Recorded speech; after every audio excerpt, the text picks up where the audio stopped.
One for My Baby and One for the Road to himself. So set 'em up, Joe.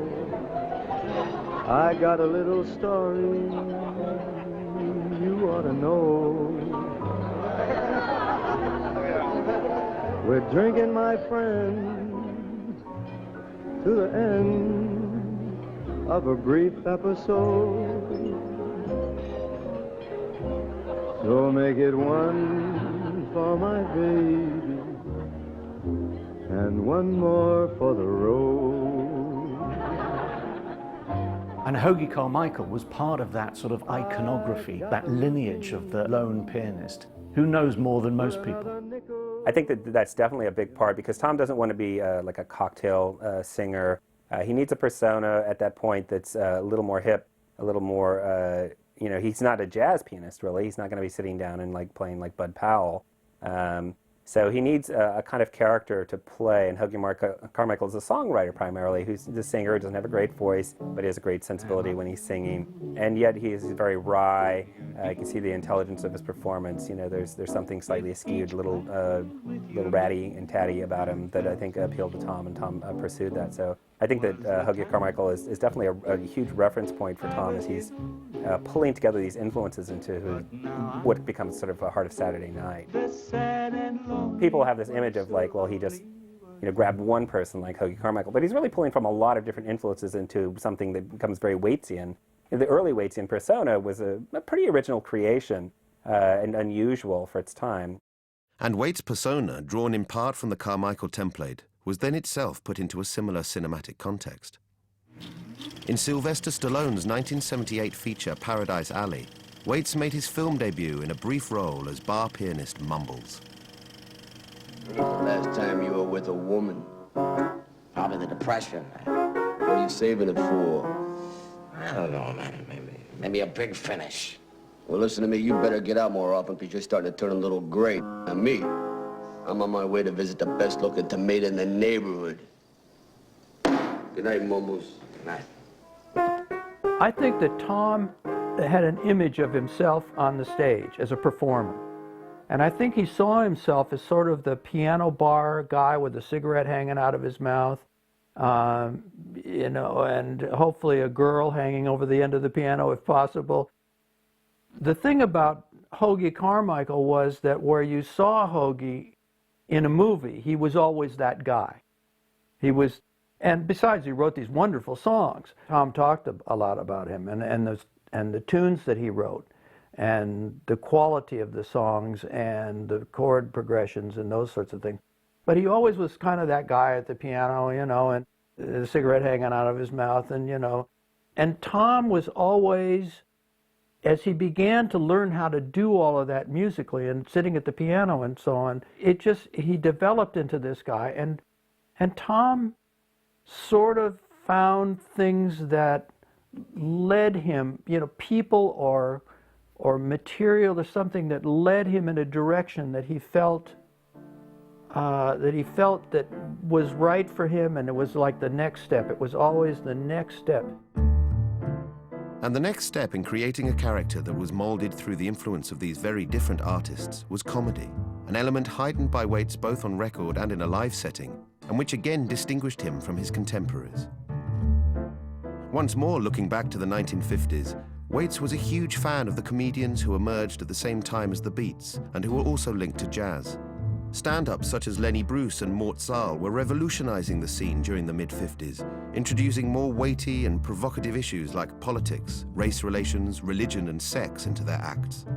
Embraced by the hipsters, they would become countercultural icons, with Bruce in particular cited as an influence by Bob Dylan, Frank Zappa, John Lennon, and a whole host of major musicians.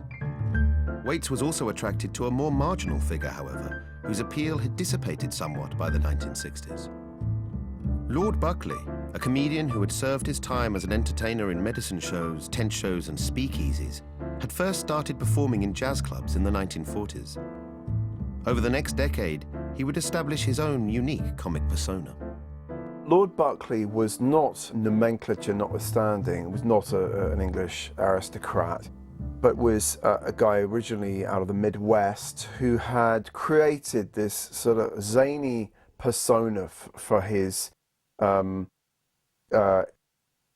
very, very quirky, eccentric comic monologues. He was not a beat artist per se, but the beats loved him. He was really one of a kind. He was the sort of godfather of what you might call kind of hipsterese. Well, what kind of a racket are you in now?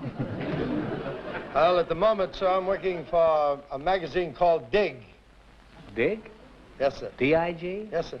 Just what is this rag? Well, I've been translating. I'm a professor of hippology, sir. Oh. Yes, I've been translating the work of the old masters, such as Poe, Shakespeare, Lincoln. Abraham Lincoln just translated his address recently. Shakespeare is very interesting in hip. It has a renewal power, a tremendous sense of renewal. Henry Miller calls it an international language because it takes the old masters and brings them up to the very instant of today and over the fence of now and on the pad of the Vance. Lord Buckley was a highly evolved ex-vaudevillian who developed this act in which he would deliver highly intricate, beautifully scripted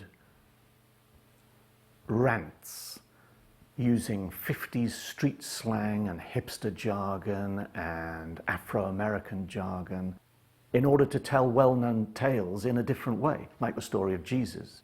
Jesus the Nazarene becomes the Naz. William Shakespeare becomes Will the Shake. It was virtuoso, spoken word comedy of the hippest sort. The Naz back away a little bit, and you look at all these cats and kitties, and the great love will come on his face, and he laid his crown of beauty on him and said, "Oh, great sweet swinging flowers of the field!" And they said, "Oh, great natural sound of the sound for beauty!" And he said, "Sound perform the terror!" They hit it. He said, "Lift your American body." The body went up. He said, "Raise your arms." The arms went up. He said, "Higher." They went higher. He said, "Dig infinity." And they dug it. It was a very arcane, peculiar business, but fantastically energetic, very intoxicating. And you'd find yourself laughing even if you didn't understand it because his delivery was so spirited and so clever and so attractive. Hipsters, flipsters, and finger poppin' daddies, knock me your lobes. That means give me your ears, I presume. I came here to lay Caesar out, not to hip you to him. He's got Elvis Presley in here, too. The bad jazz that a cat blows wails long after he's cut out.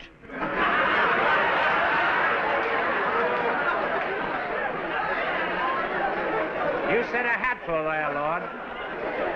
Groovy! Just a moment now. The groovy is often stashed with their frames, so don't put Caesar down. The reason Tom turned to that is the reason he turned to so many of these things. He felt out of time in the 60s. He cast back to this earlier era in which Lord Buckley was a pioneering and a towering figure at the time, one who was forgotten very, very swiftly after his death. And really, he just died at the wrong time. I mean, he dies at the very outset of the most tumultuous